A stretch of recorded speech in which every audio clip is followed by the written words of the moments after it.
போகரால பிரதிஷ்டை செய்யப்பட்ட இந்த லிங்கத்தை வழிபட்டா பல அதிசயங்கள் நடக்கும்னு சொல்றாங்க.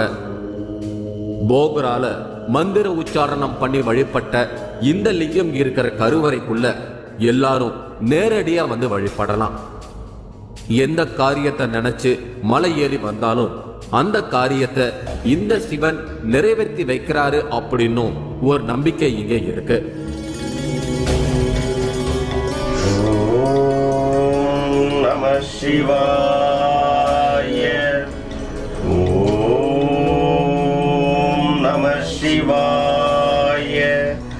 ஓம் நம சிவாய.